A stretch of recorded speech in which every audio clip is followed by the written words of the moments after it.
Welcome back to Prime Time, y'all, and we back at it again with another episode of Game Night, episode 9, in fact.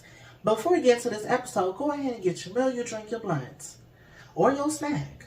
But you don't got to tell your man or sneaky link, you will call them back because I am here with mine tonight, okay? And we about to get into some more relationship discussions, okay? Without further ado, let's just hop right into this episode because, you know, people been telling me lately that I take too long to get to the point. I don't know, but right. Let's get to it then. Let's get to it. What's the main reason people knowingly agree to be a side piece? Because they want to have fun. You know, some people just want to have fun. I feel like people, you know, not everybody is meant to be in a relationship or even want or desire a relationship, or hell, they just not ready yet. They know deep down in their heart or in their soul that, like, hey, I'm not in a good place right now where I can fully give into a relationship. You know what I'm saying? So they kind of just like, I just want to be a side piece. I want to be a french fry. You know? At least that's my point of view. I guess that's the way I see it too, because I mean, I wouldn't want to be a side piece. I mean, yeah, period. So, because you want to be in love. Right. Mm. So, but why would people agree to be in a side piece? I mean, you really just have to be for fun. Yeah. That's about the only thing. Mm-hmm. Unless they're poly and then don't know it. Mm-hmm. So. Wait, poly? Yeah, like, what if people with side pieces are, like, poly, but they're not, like, I don't know. I feel like even if you poly, that don't mean you're a side piece or want to be a side piece. I feel like when you poly, you still like a main character. You just part of a cast. Like a bigger cast. Or at least that's my opinion.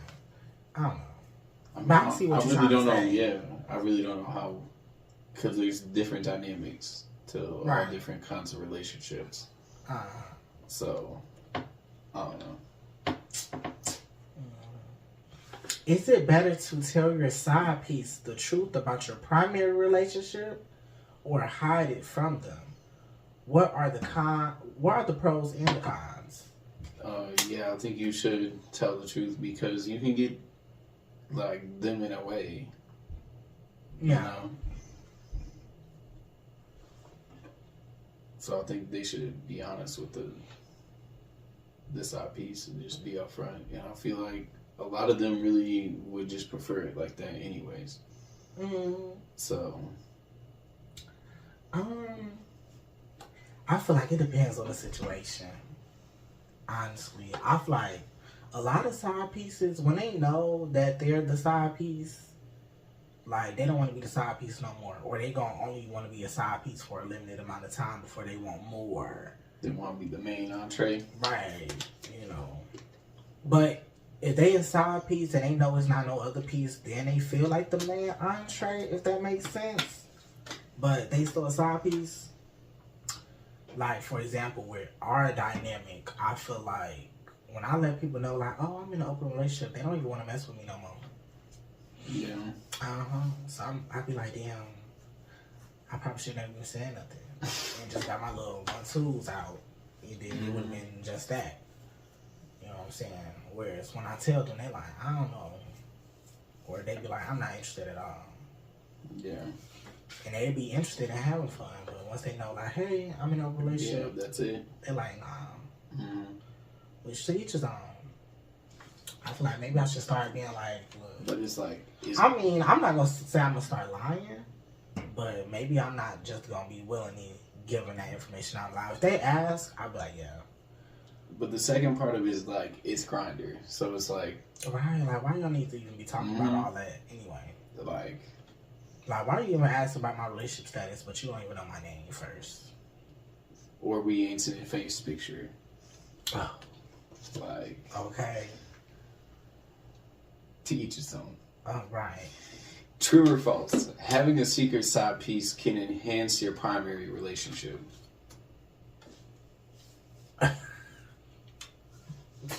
A secret side piece. Like, is it a secret side piece from your primary? A secret side piece. So do your... Oh, shit. I got so many questions. It's a secret side piece. Can that enhance your primary relationship? I say true, but I also want to say false as well. Because I feel like if it's like your primary don't know, then false. Yeah, that's kind of wrong. But if it's if it's an open like relationship. That, well, yeah, if it's like that sort of deal, or like, yeah. Then true. So. Period. I don't know. Oh my god. Oh, we nasty. Nasty. Oh, it's your turn. Oh, it is. Period. True or false? Marriage is just a piece of paper. Defend your answer. Because I used to feel like that, but like you kind of changed my mind because, yes, it is, but also like legally you are one, so that's the main thing. Yeah. It gets like joining officially. Period. Because I'll say false is not just a piece of paper, because when they dead and gone, you're not getting none of their money. You're not getting none of their belongings. You don't got no say if they get buried or cremated. You don't got no say in none of that. You know? And it's like, come on now. Marriage is like showing people in America, in the government, hey, this person belongs to me and me only. Okay? So, no, it's not just a piece of paper. It's a plethora of things. I could even go and break it down some more. I done talked about it in so many lives, so many videos. Hell, I don't even went toe to toe with bitches about it because people feel so strongly about it, and I feel so strongly about it myself. Hell, even got into it with that bitch we don't say. Yeah. But anyway, false. It's more than just a piece of paper. Okay? Go ahead. What do you consider, if any, to be marriage-only benefits? Explain. Marriage-only benefits? I don't really... What's that mean? Like, what would you consider to be marriage-only benefits? I'd probably say, damn it. I feel like in this generation, ain't nothing marriage-only benefits. I feel like people are just having kids now and without marriage, raising kids without the marriage, having sex without marriage, living together without being married. I don't think there's no such thing as marriage-only benefits no more. I think one could be like how we just talked about how you become one. It's like with bank accounts and like you can do financial planning easier because you can do it together. I mean, you can still do it together outside of a marriage, though. I know, people are doing that. But like within a marriage, it gets like easier with that. Plus, also, like if we were married, we have the spousal privilege. So like our communications would be privileged communications, like lawyers, stuff like that. I might have to do some more research on that because I don't feel like I'm very knowledgeable on that topic. The spousal privilege? Yeah. That's the thing. Yeah. See, I'm gonna have to do some more research on it's that. It's like doctor-patient, the lawyer, that type of stuff. Yeah, I'm gonna have to look into that because that sounds interesting. So I'm gonna have to see what's going on in that department. See, that's why I'm saying marriage is more than a piece of paper. See what?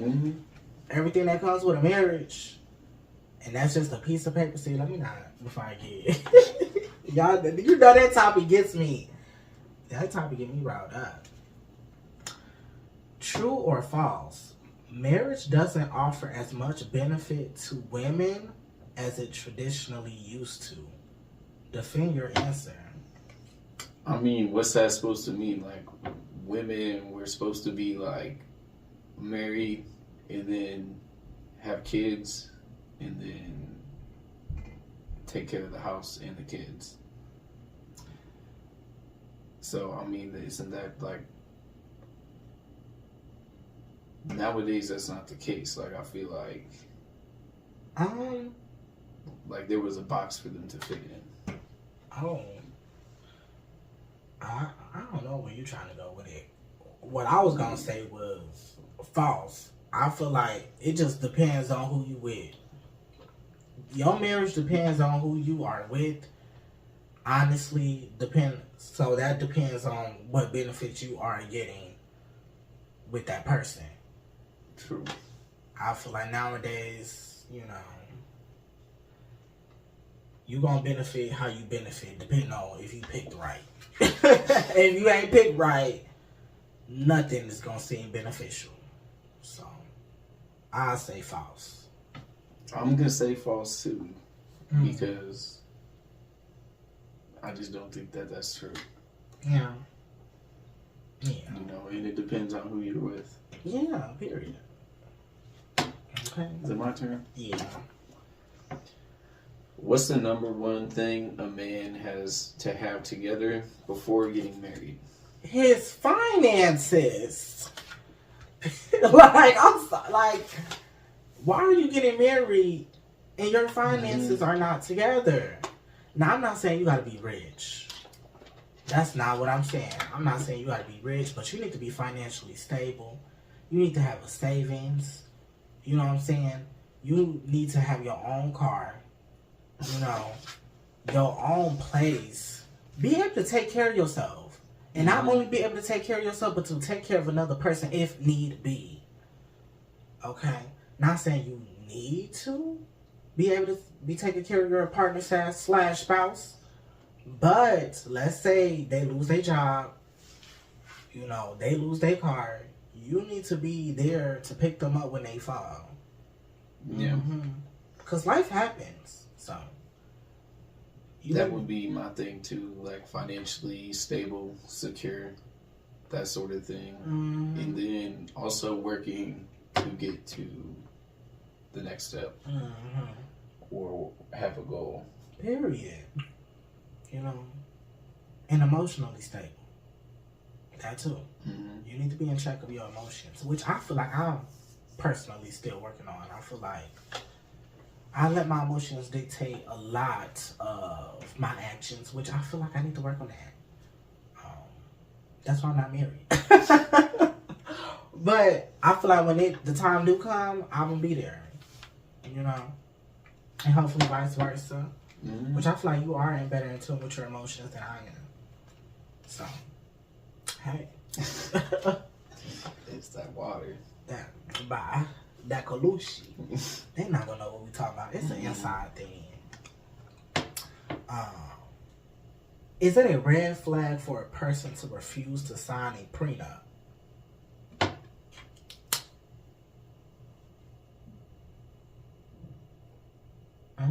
You took a long time. I think it depends on the situation, but no, not really, because why should you be scared about it?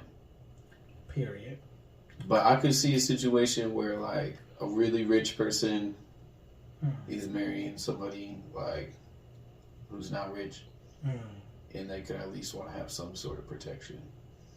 So, I'm not gonna say always, but But I feel like it's a red flag if you are bringing me a prenup, instead of it's a red flag if a person refuses to sign a prenup.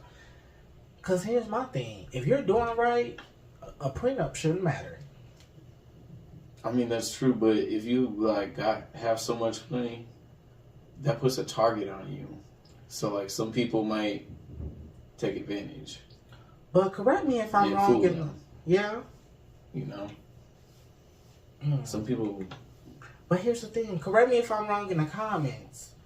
But if you get married to someone and you do everything right in your marriage, I'm talking about be faithful, do what you're supposed to do marriage-wise, and they just so happen to be like, hey, I just want a divorce. They just can't go to the court and still take your shit. You know what I'm saying? When you like, I wasn't cheating, I wasn't lying, I did right by my marriage and my partner.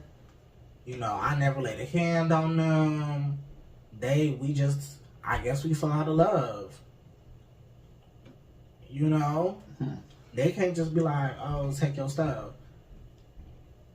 Because. Well, I mean, I already said my answer. I didn't know that, though. That's why I'm like, I might not be 100%. Like I said, that's why I'm like, they correct me if I'm wrong, but I don't think that's how it works. Now, if they was cheating on you and stuff and not doing right by you, then you go after them assets. But if they wasn't doing all that, you shouldn't, that shouldn't be like that, I don't think. You can't legally just be taking their stuff and be like, oh, I want spousal support. I want 50% of what you own. I want the house. I want the car. Like, I don't, Because I just feel like if somebody came to me with a prenup, I wouldn't even want to marry you, because then that also feels like you kind of got a contingency plan to us.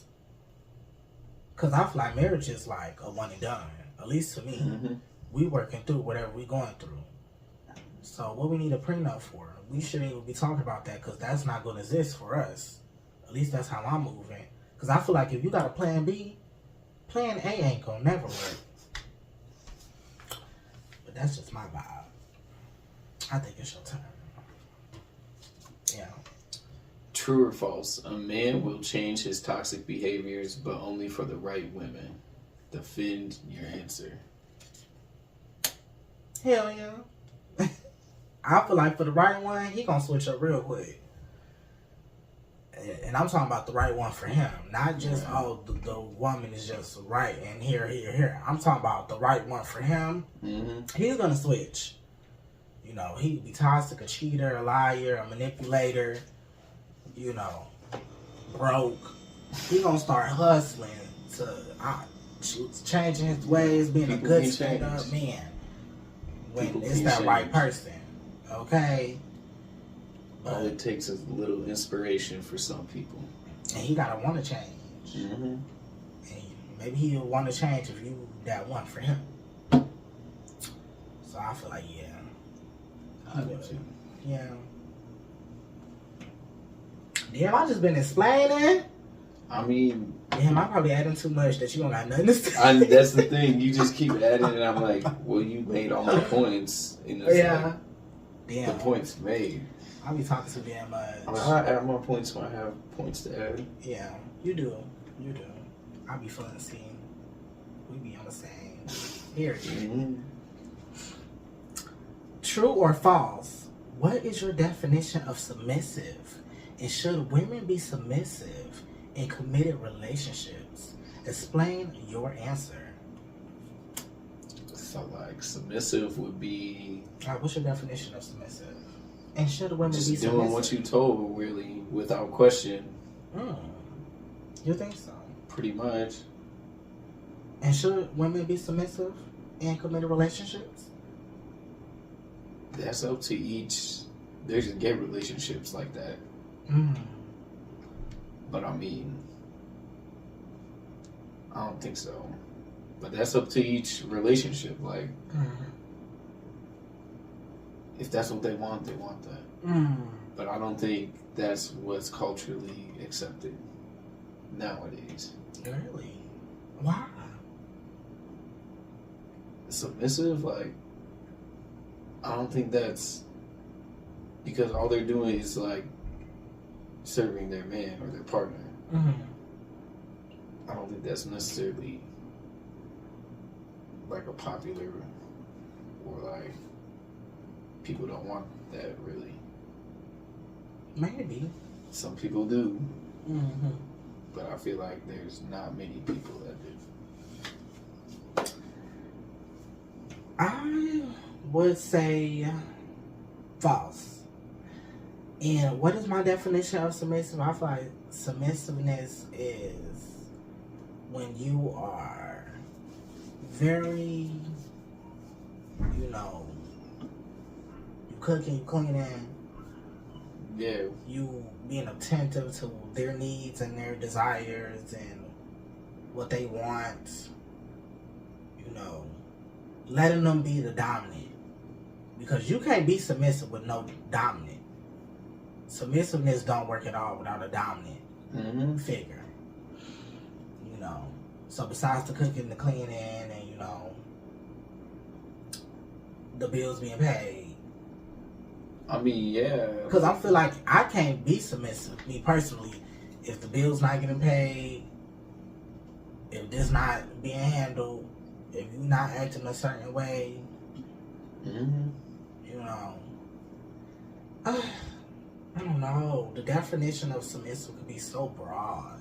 Yeah, that's why I was kind of like, I don't know. I feel like it's really to each his own. Like, well, for me, I'll just say, damn. I don't know. Like, I don't want to say nothing freaky or nasty, because we all know what that is. Yeah, we all know. So you doing the bed then.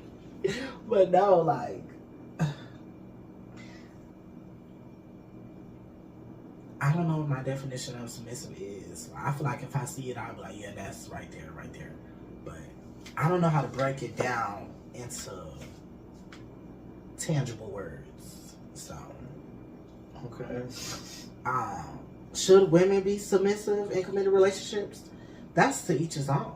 Yeah. You know, because I know a lot of strong, independent women who get with men and they still are very much dominant. You know, hell, in and out the bedroom. But it's to each his own. Some men don't even like that anyway. So, I don't think women should. So, like I said, false. Oh, that's a good one. Like, y'all let me know, what is y'all definition of submissive? You know, because now when I really think about it, like, I feel like we all can have a lot of meanings. It can. Maybe because I'm struggling to have with that concept, because I feel like I'm both, you know, submissive and dominant, and vice versa. I feel like we go between the two so fluidly that I feel like it's almost, it mixes together for me. You know, it kind of gets foggy because we are so fluid with our dominant and submissiveness. So, I don't know. I feel like I kind of done, it slipped me. It slipped me. I don't, you know, if you would have asked me probably like 5 years ago, I would have been able to tell you like that. But now I'm kind of just like, yeah, I don't know. like the book definition, but like.